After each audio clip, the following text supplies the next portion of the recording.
السلام عليكم وعليكم السلام يا صاحبيال meel kasta oo ka joogtiin dunida daafeeda magacaygu Ahmed Faax halkaan nala socotiina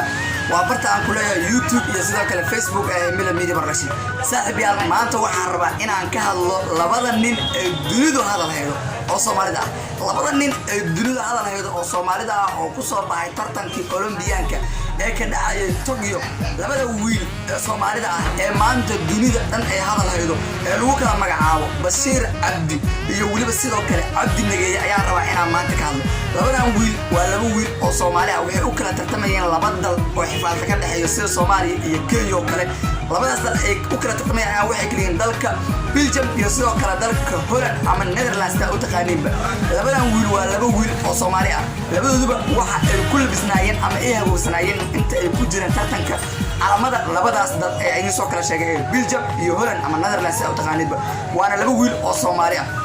balse haddaba waxay maanta dunidu hadalheedo ma ahan labadaas wiil ee Soomaalida ah sidee ugu tartamayeen laba dal waxay maanta dunidu hadalheedo ayaa waxay tahay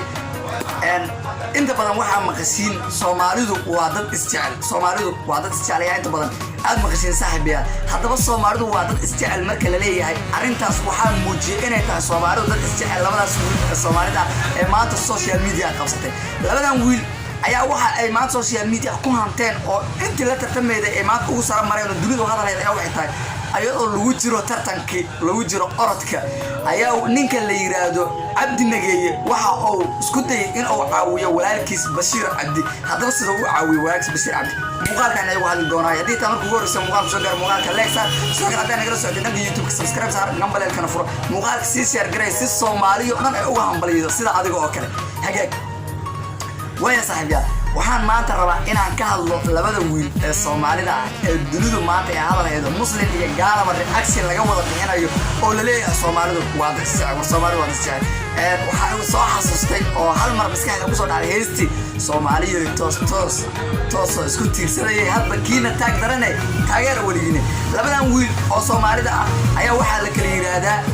Bashir Abdi oo u tartamay dalka Belgium iyo waliba Abdi Nageeye oo u tartamay dalka Holland ama Netherlands ay labadan wiil Soomaalida ay kala hayeen sida meesha aan kaaga muuqataba ninka la yiraahdo Abdi Nageeye ayaa waxa uu caawinaya walaalkiis Bashir Abdi oo ku jiro kaalinta saddexaad kaalinta koowaad waxa ku jira nin Kenyan kaalinta labaad waxa ku jira Abdi Nageeye kaalinta saddexaad waxa ku jira nin Kenyan ayaa ku jira kaalinta afraad waxa ku jira ninka la yiraahdo Bashir Abdi Soomaalinimadu waa wax weyn Abdi Nageeye oo ku jira kaalinta labaad ayaa hal mar sidaas gadaal u eegay wuxuuna kaalinta saddexaad ka arkay walaalkiis Bashir Abdi oo xootaysan markaa uu si naxariis leh u fiirshay oo yiri soo orod soo Bashir Abdi oo ay nin Soomaali ah balse waxa xasuusin madan labadan nin inay u kala tartamayeen laba dal ay u kala tartamayeen Belgium iyo Holland ama Netherlands oo taqaani saaxiib ay u kala tartamayeen Abdi Nageeye hal mar oo si naxariis leh u fiirshay walaalkiis oo u gacan hatiyay oo si Soomaalinimo ay ku jirto ay u gacan hatiyay waa marka uu soo dhacday heestii Soomaaliya toos isku tiirsaday hadba kiina taag daranay taageer waligiina ninkan la yiraahdo Abdi Nageeye kaalinta koowaad oo ku jira nin Kenyaati ah oo iska hilmaamay oo waxa uu ka doorbiday in kaalinta labaad iyo kaalinta saddexaad ay gasho Soomaali ayagoo u tartamaya labada dal calankeena iyo magaceena inuu sara maro ayuu ku talagalay Abdi Nageeye oo walaalkiis loo caawiyo waliba waxa intaas dheereen Abdi Nageeye in uu warkiisu ku ekaan feerin ama gacan haatin bis oo ku qaylinayay Bashir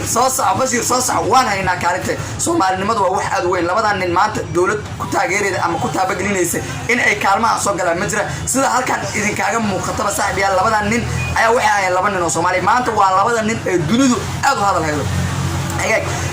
mar uu waramayay Bashir Abdi asoo BBC u waramayay wuxuu sheegay in uu marartaaya Abdi Nageeye oo aad u caawinay soo kale Bashir wuxuu sheegay inuu xanuunsanaay oo lug oo ka xanuunsanaay hase ahaatee markii uu yiraahday Abdi Nageeye war Bashir soo orod waan haynay oo Bashir yeeshay xawaar ka badan xawaarihii hore oo ku socday